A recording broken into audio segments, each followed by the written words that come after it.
Hi hello नमस्कार. मधुराणीज ब्लॉगमध्ये तुमचं सगळ्यांचं मनापासून खूप खूप स्वागत आहे.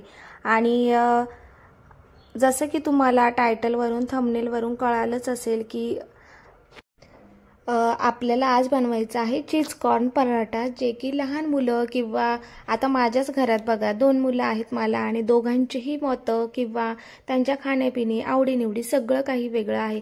तर लहान मुलगांना कोणत्याही हेल्दी गोष्टी असो, जसं की आता स्वीट कॉर्न घ्या, तो ते खूप आवडीने खाईल किंवा फ्रूट आवडीने खाईल. तर त्याच अपोजिट ना मोठा मुलगा आहे जो की त्याला कुठल्याही गोष्टी खायचं म्हटलं की खूप विनवण्या कराव्या लागतात, रिक्वेस्ट करावी लागते आणि स्वीट कॉर्न वगैरे ज्या काही चावून खायच्या गोष्टी आहे ना त्याचा त्याला खूप कंटाळा येतो.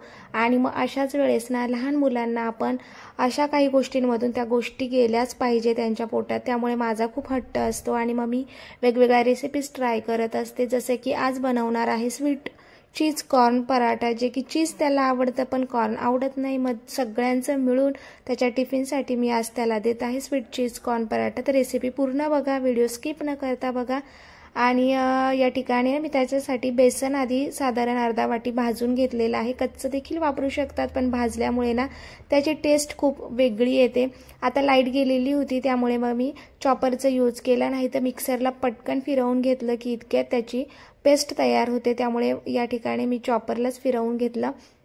आता एका बाउलमध्ये जे स्वीट कॉर्न आहे ना ते काढून घ्यायचे. त्याच्यामध्ये आपल्याला घालायचं आहे बेसन. आता ही कोथिंबीर पण निवडून ठेवली होती आणि मला उद्या बनवायची आहे कोथिंबीरच्या वड्या. बघूया काय बनवते ते.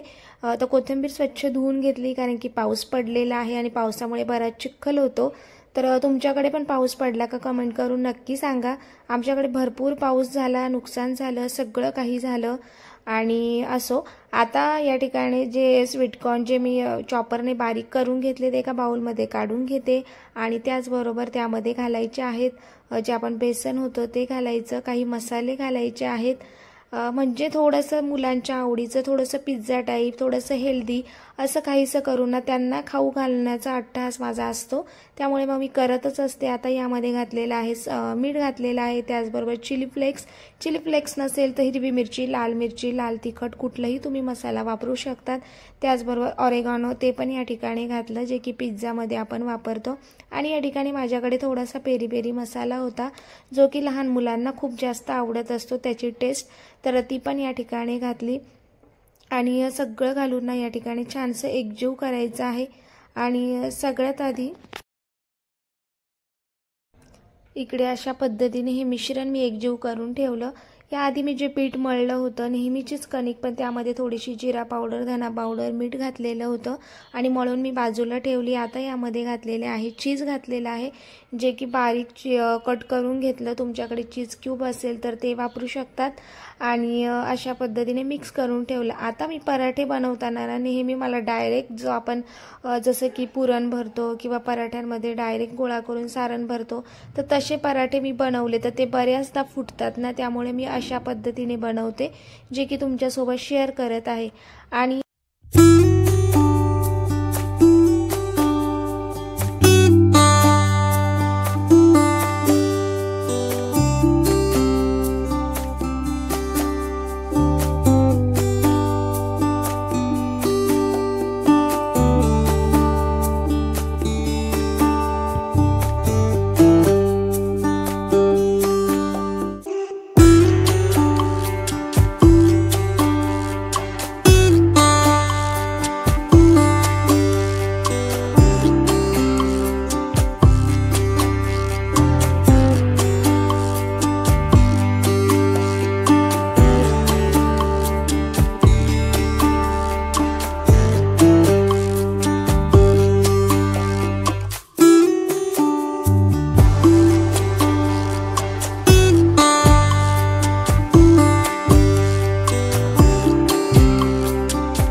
अशा पद्धतीने खमंग तूप किंवा बटर लावून तुम्ही भाजू शकता। दिसतायला इतके यमी आणि खायला पण चीजमुळे खूप सुंदर अशी पिझ्झा टाईप टेस्ट आलेली होती आणि टिफिनला मी ते दिले। त्याचनंतर आता हिवाळा चालू आहे त्यामुळे मोठे मोठे ब्लँकेट आपण घेत असतो अंगावर आणि मग असं ऊन पडलं की कधी कधी मग त्यांना ऊन पण देत असते।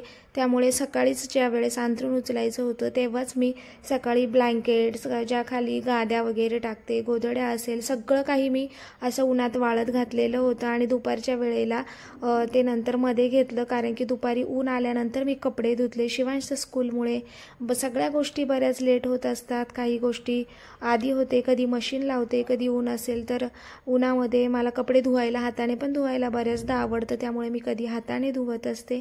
सो अशा पद्धतीने कधी कधी मशीन आहे किंवा काही गोष्टी आपल्याकडे आहे म्हणून सतत त्याचाच उपयोग न करताना थोडंसं आपल्या शरीराला पण आपल्याला व्यायाम व्हायला पाहिजे, एक्सरसाइज व्हायला पाहिजे आणि काही गोष्टींची सवय असायला हवी ना।